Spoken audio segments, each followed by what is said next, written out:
which is centered in Riverside County. He's also a candidate for the Board of Trustees of Riverside's Community College District.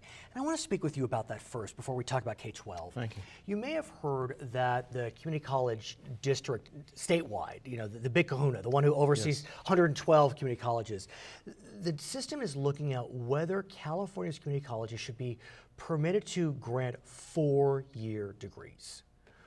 What do you think of that? I think it's about time. Really?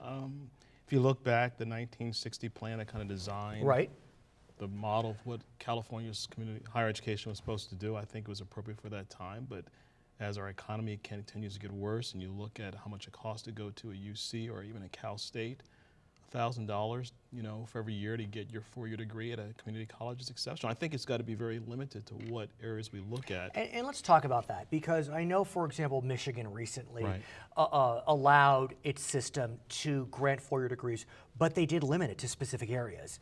I believe there were limits: nursing, automotive, biotech. What's your sense of whether, I think you said it, there should be limits on the types of degrees? I think to start, I think, you know, you look at with the med school at UCR, so I think the nursing program will be excellent. We have a culinary program at RCC, and so taking that and expanding that from a 2-year program to a 4-year program. I've got a daughter that's interested in culinary arts, so as I think about, instead of spending $65,000, you could spend $4,000 and or even $7,000 and get that culinary degree and do it here right locally. And I think about more rural areas of California. You know, obviously here in Riverside, there's UCR, there's La Sierra, Cal Baptist, and so there are 4-year institutions. But if you go to some rural areas of California, the community college is the only higher education institution within hours. Right. And so these folks may not even have the opportunity to get a bachelor's because for whatever reason, they can't move. Right. And it's about economics. I mean, we know that you're going to make, the average person makes, what is it, $1.4 million over their lifetime if they get a college degree. And so I think that anything we can do to ensure that our students have the best education possible and that education helps them get out of poverty. And so that's what we should be doing. And I think, you know, Bryce Harris is he's the chairman of the community college here in California. And that task force that's looking at now, I think the community colleges board should be really taking an active and proactive stance and pushing that message up to the rest of the community. I was actually shocked when I read that 21 states allow their community colleges to offer some form of bachelor degree. Now, you may know this, but a couple of years ago, Senator Block out of San Diego, he proposed changing the legislation to allow this type of structure, but it ultimately died. I wonder if the momentum has shifted. I think people are afraid of competition, and that's really what it's about. I mean, think of the tech schools that are out there that are taking away from the community college. The community college does it. It costs $4,000 there. As I mentioned, I think schools like AI, and which is a great culinary program, but it's probably $35,000 to graduate there from a 2-year program. So I think we've got an opportunity now. The culinary program at RCC is really a great program, and to take that and be able to expand that and expand our nursing program. Well, I think about nursing specifically because we know that there's a dearth of nurses in California. We need nurses. It's just that simple. Biggest shortage. And with the Affordable Care Act coming online, we really need nurses because they'll be kind of the front line for many seeking primary care. So what do you think? You think it can happen? You think it will happen? I think if there's enough momentum and noise about it, I think it could happen. I think using the other states as models. I know there's some partnerships happening, like in Orange County. Right. CSUN, I know. No, CSU LA has a partnership with, I think, College of the Canyons. I mean, there are some partnerships kind of floating around. But we need our own. We're actually doing ourselves. And I think it will, as long as people are aware of it and they understand that we're not the first. But what about the accreditation issues? Because obviously that changes. Because the community college accreditation is different than a 4-year accreditation. How would that look? I think we've got enough examples out there where we can actually do it. And I think as long as you look at the people that are at the community colleges now, you're going to have to hire more and different people to do that. But there's a lot of people out there, I think, that would be, especially in the nursing program, there's a lot of people. What about fee structure? Should there be a different fee structure for those getting a 4-year degree? I know there's this thought about, you know, a multi-tiered system for the community college.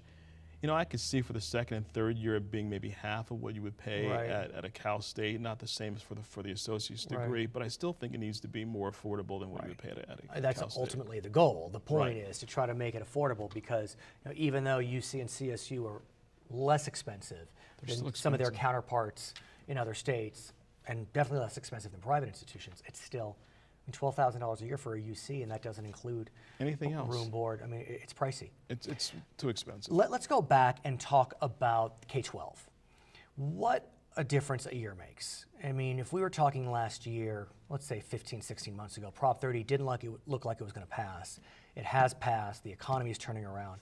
Give me a sense, sir, of how K-12 is looking 2013, 2014. Well, this may sound strange, but because of the local control funding, right, that's a separate issue, right? Right, the more issues you have, the better you're gonna do. So, you know, with Prop 30, it didn't give us any new money; it just stopped the bleeding. Right. And so we're able to look and see who can we bring back to the classrooms, not only at the classrooms, but our other support services, which is essential. That every one of our employees is critical for our students to have the best education. And let's talk about LCFF, the local control funding formula. That really is a revolution in how education is funded in California. Instead of the categoricals, what we see is money is given to school districts as a base grant, but if the school district educates disadvantaged students, ESL, economically disadvantaged foster kids, they get a bump per student, and then if there is if you educate more than 55% in those categories, you get a big bump. It's a huge bump. 50%. Yeah, and so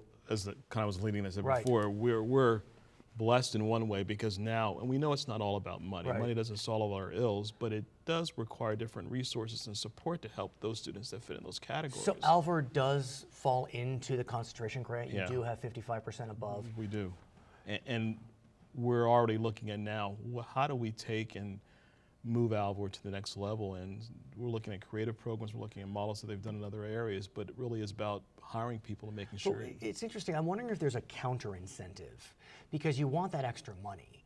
And so you want to classify these kids as disadvantaged, as English language learners. If all of a sudden, you know, you pull them out of the ESL categories, I mean, I guess you don't have a say as to whether someone's disadvantaged or not economically, but it is something I thought about. Well, I think what we want to do is what's best for students. Right. And so I look at where do we want to have our children to be? And so our dropouts rate are still low, and we know that in order to approach those students that are disadvantaged or the students that are ELL, Right. But to me, it's all about economics. I want to ask you about Common Core. Okay. That is also in the background. I mean, so much going on. LCFF, Common Core. How is Alvord doing with the adoption of these new Common Core standards, which really is changing the way children are educated, not as focused on kind of the standardized, bubbleized testing model, but the more, dig deeper, maybe fewer subjects, but dig deeper.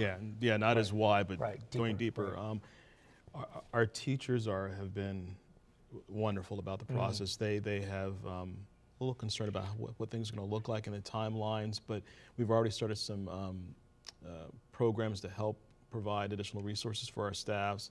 I know the state had actually offered up $1.25 billion to school districts to help implement Common Core. Yeah. Has that money flowed? Well, we know it's coming. It's coming, okay. So we're prepared for that, and we've already started some implementation programs. We've already kind of redesigned our report cards to reflect that. I think we probably need to go back and make our report cards simpler, but what we're trying to do is talk to parents about here's what your child should learn and have simple communication with them about what they can expect from them. And I think we're moving in the right direction. I'm thrilled with Common Core. Have you received pushback? I had one parent call me about saying, I'm concerned what this means, and my feedback to her is, in California, we're dead last.